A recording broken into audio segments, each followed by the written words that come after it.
पाकिस्तान अफगानिस्तान युद्ध विराम पर सहमत हो चुके हैं। स्थायी शांति के लिए तंत्र बनाने पर सहमति जताई गई है। दोनों देशों ने दोहा में बैठक पर सहमति जताई। दोनों देशों के बीच स्थायी शांति के लिए तैयारी हो चुकी है। कतर की मध्यस्थता में दोहा में बैठक हुई। पाकिस्तान के रक्षा मंत्री और ISI चीफ थे। अफगानिस्तान के रक्षा मंत्री और खुफिया प्रमुख की मौजूदगी थी। तो आपको बता दें कि ये जानकारी अहम है क्योंकि पाकिस्तान और अफगानिस्तान के बीच युद्ध विराम पर सहमति बन गई है।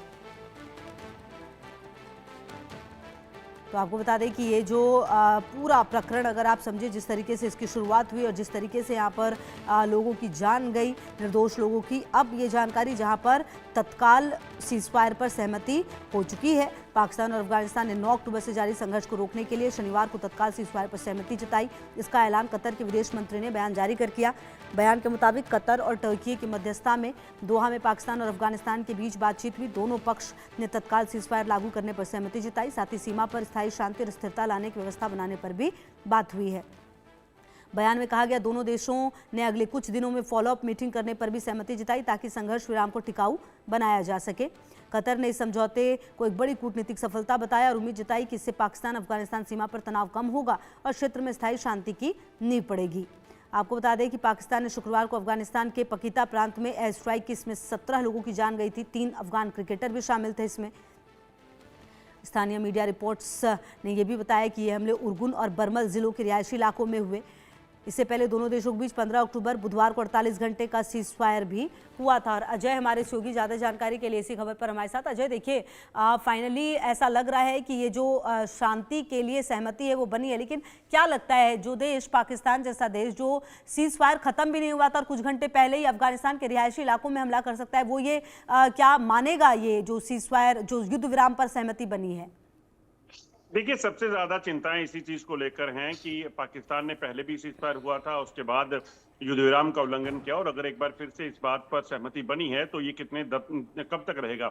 अफगानिस्तान के पाकिस्तान के वही मंत्री जो आज सीजफायर के लिए साइन कर रहे थे, यही मंत्री हैं जो बोल रहे थे ये सीजफायर जो है बड़ा फ्रजाइल सा है। तो आज अब क्या कहते हैं ये देखना होगा, क्योंकि जिस तरीके से लगातार अफगानिस्तान के रिहायशी इलाकों को पाकिस्तानी सेना ने टारगेट किया है, एयरफोर्स ने टारगेट किया है और मासूम लोगों की, क्रिकेटर्स की जान ली है, वो अपने आप में बताता है कि कहीं ना कहीं ये ब्रूटल अटैक था जिसको कंडेम किया जा रहा है दुनिया भर में। बेशक पाकिस्तान की अगर बात करें तो पाकिस्तान जो है बार बार इस चीज को लेकर कई कहानियां बना रहा है। अभी आप देखें तो पाकिस्तान के एक मंत्री और हैं जो कह रहे हैं कि ICC ने इसे कंडेम किया है, ये बाइस्ड है, और ये बिना किसी जांच के उन्होंने इस तरह का स्टेटमेंट दिया है। तो ये क्या कहना चाहते हैं? क्या ये दुनिया को कहीं ना कहीं धोखे में रखना चाहते हैं कि अब ये पाकिस्तान ने नहीं किया था? क्योंकि इसका खुलासा सबसे पहले हो चुका है कि ये सारा जो हुआ है ये पाकिस्तान की ही देन है। अच्छा, तो अजय, कुल मिलाकर ये जो बातचीत हुई है और कतर ने इसे बड़ी सफलता के तौर पर भी दिखाया है, कह रहे कि ये बड़ी सफलता है, लेकिन कहीं ना कहीं इसमें परेशानियां क्या आ सकती हैं?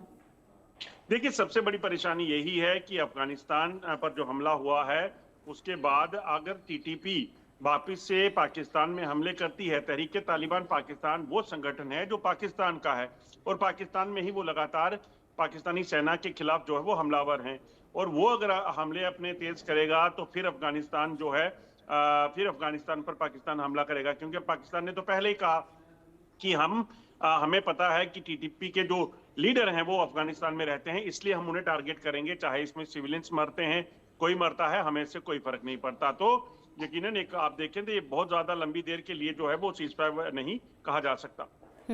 अच्छा, और कुल मिलाकर ये भी होगा देखना अजय कि चलिए अगर ये युद्ध विराम हो गया है तो ये सही भी है, होना भी चाहिए, क्योंकि जो स्थितियां हैं वो तो काफ़ी ज़्यादा ख़राब रही थी पिछले दिनों। तो कुल मिलाकर हम ये उम्मीद करते हैं कि आने वाले समय में जो स्थिति है वो बेहतर हो जाएगी यहाँ पर बॉर्डर पर। देखिए खुशबू, भारत हमेशा से जो है शांति का हिमायती रहा है, और भारत की तरफ से बार बार कहा गया है कि दुनिया के कोई भी मसले हों उसे शांति से सुलझाया जा सकता है, मगर पाकिस्तान इस चीज को नहीं मानता। पाकिस्तान आप देखें तो TTP की बात करें, बलूचिस्तान की बात करें तो लंबे समय से उनका विवाद जो चल रहा है लोगों के साथ, वहाँ जो प्रदर्शन हुए जहाँ वो BLA है, TTP है, उनके साथ बातचीत के लिए कभी बात बना नहीं पाया।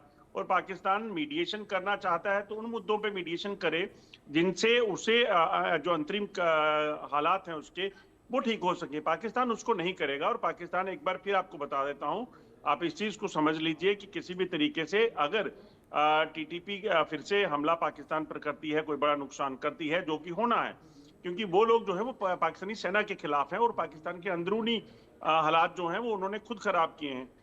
उसके बाद वो फिर से अफगानिस्तान पर अगर हमला करेंगे तो यकीनन उसके बाद फिर से चीजें जो हैं इसी तरह की बनी रहेंगी।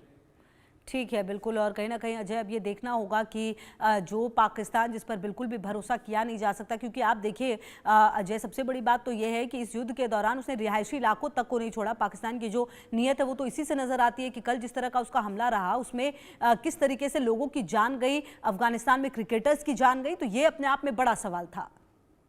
देखिए, सबसे बड़ी बात यही है कि पाकिस्तान दरअसल एक अनप्रोफेशनल आर्मी के साथ जो है वो ऑपरेट करता है, जो कहीं भी किसी भी तरीके से जो है वो सामना नहीं कर सकती। दूसरी चीज, वहां पर डेमोक्रेटिक नाम की कोई चीज नहीं है। वहां जो सरकार है वो सेना चलाती है।